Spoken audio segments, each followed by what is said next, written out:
Okay. So, good afternoon Kabalen.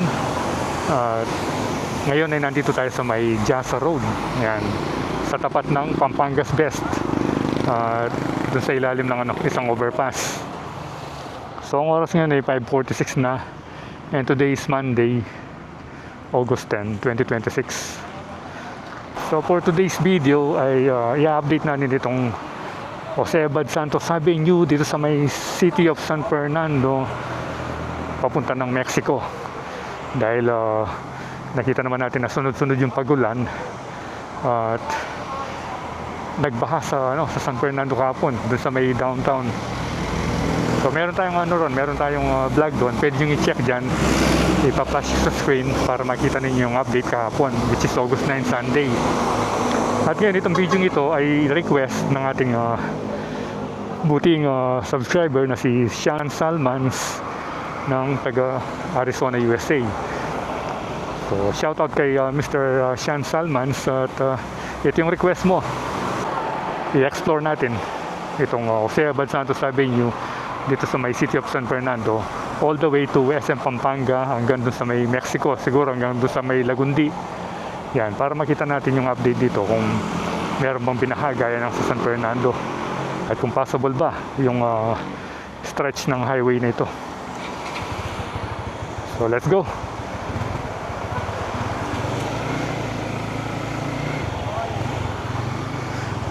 At may nagkaroon pang rito, banggaan, no? Ito, nabangga yung van, no? Oh, laki ng tama. So far dito, wala pa tayong nakitang pagbaha. So hopefully, wala naman para doon sa mga motoristang gustong dumaan dito, bumiyahe. Especially mga galing ng Bataan, Zambales.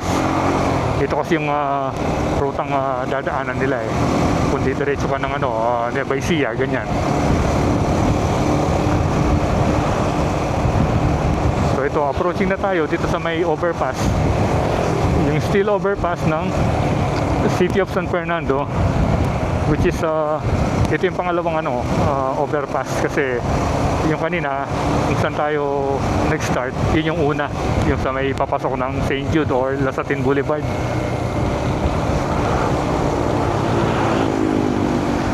At yan, no?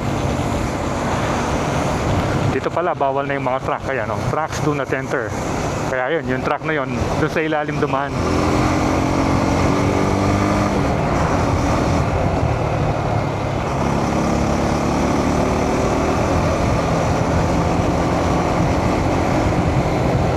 So bali, walang pasok sa mga paaralan at sa ilang government agencies.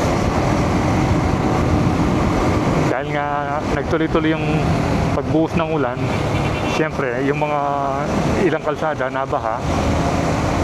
So maraming mga may stranded. At yung iba, siyempre kung wala namang sasakyan na pwedeng gamitin pagpasok sa trabaho, kaya yun, sinuspende muna yung ngayon, yung trabaho at yung klase.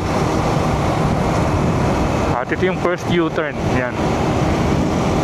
Dalawa yan Meron pang isa doon, yung sa harapan ng Kia. Bali ito yung pinakamalapad na kalsada dito sa Pampanga. Yan 1, 2, 3, 4, 5, 6. Meron siyang 6 lanes and then merong bike lanes dun sa right side.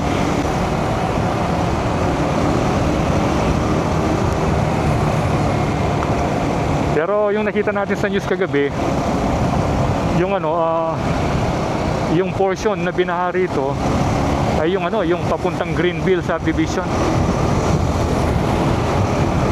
Yun, ewan ko, dito yata banda yun Oh, I think dito yata papuntang Greenville.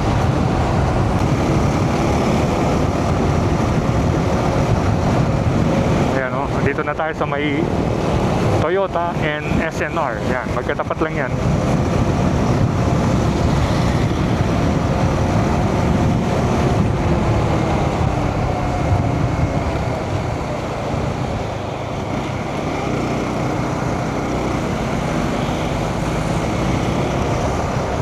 Sur North by Century Properties.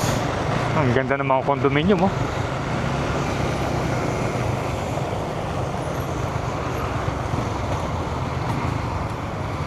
kung talaga matindi yung pagbaha.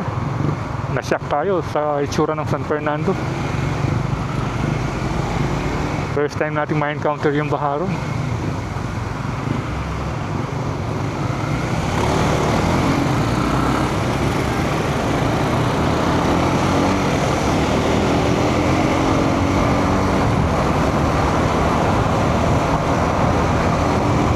Yan, malapit na tayo dito sa may NLEX Entry San Fernando.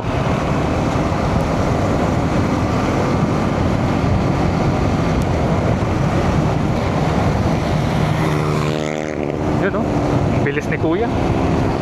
At ito na yung Robinsons, then SM City Pampanga.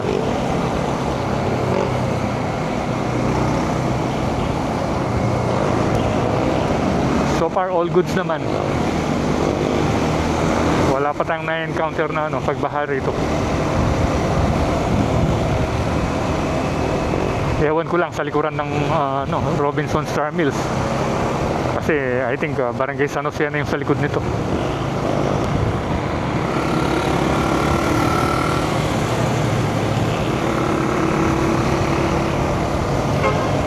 So bali late na tayong nag-start mag-vlog dito dahil galing tayo ng Capas Tarlac. Kinuha natin yung motor ni Trinity, bali siya pala yung gamit natin, si Honda CBX 150. Dahil 1 week na stock siya doon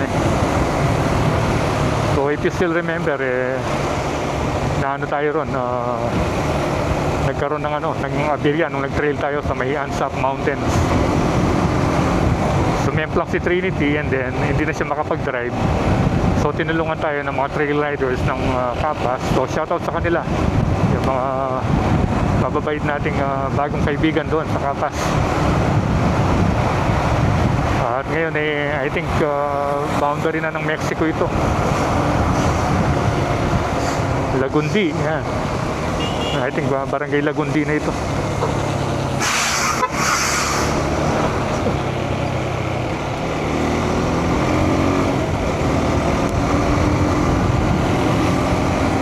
Yan, ito yung sitwasyon ngayon. Hindi masyado matraffic dahil wala nga trabaho tsaka walang pasok sa school.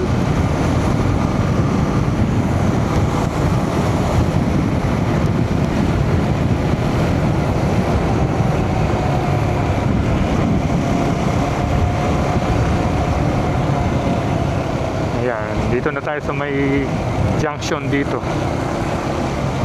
Dito kung kakanan ka o pupunta ka ng Barangay San Jose. Ayan, so nandito na tayo sa may Lagundi. At ito yung current situation. Wala naman tayong nakitang baha dito sa dito mismo sa highway. Ayan Panside Ningnangan.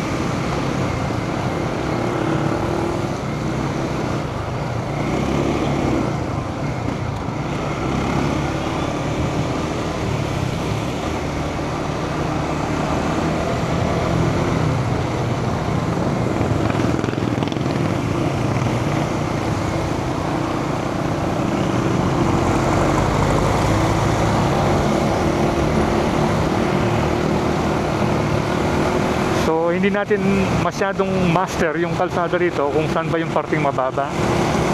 Kaya hindi natin alam kung saan ba yung area rito na binabaha.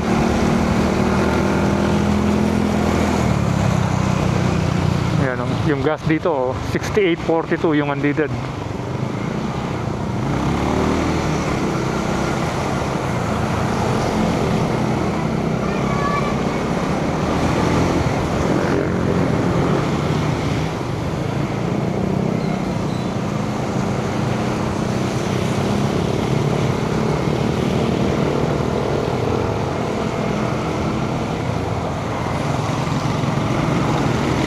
Dito medyo mahal dito, 75.50.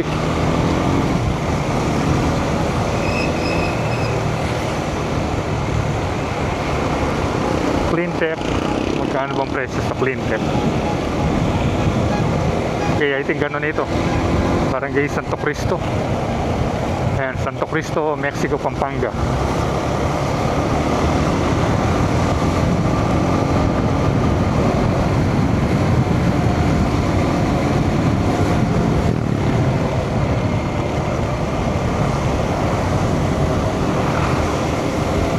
tayo ng ano rito, yung medyo murang gas para nakargaan na natin yung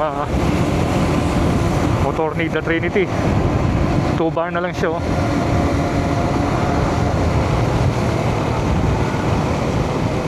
Dito magkano ba yung gas sa ENOC?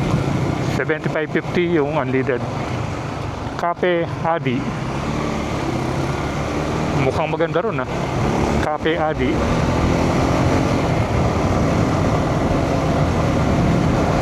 At malapit na tayo dito sa downtown Mexico.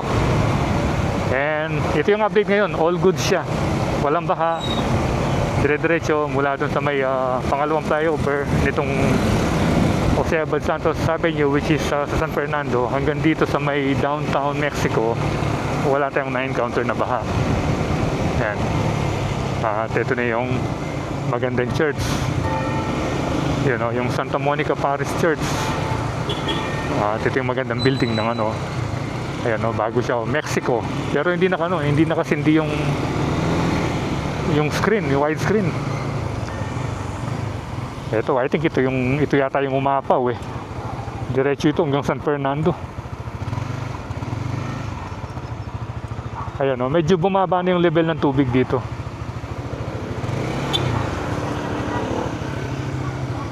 Dito yan sa tapat ng Pure Gold.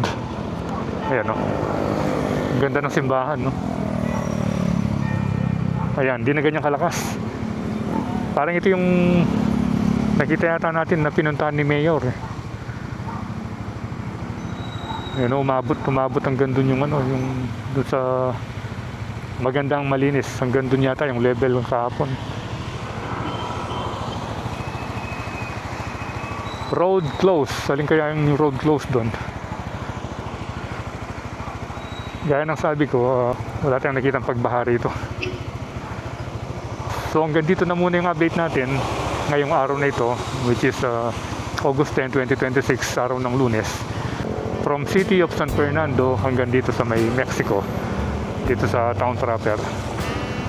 So again, salamat sa panonood, and keep tuned to Froilan Does for more video updates here in Pampanga and all over the place. So ride safe always, Kabalen. See you when I see you, and Froilan Does is signing out.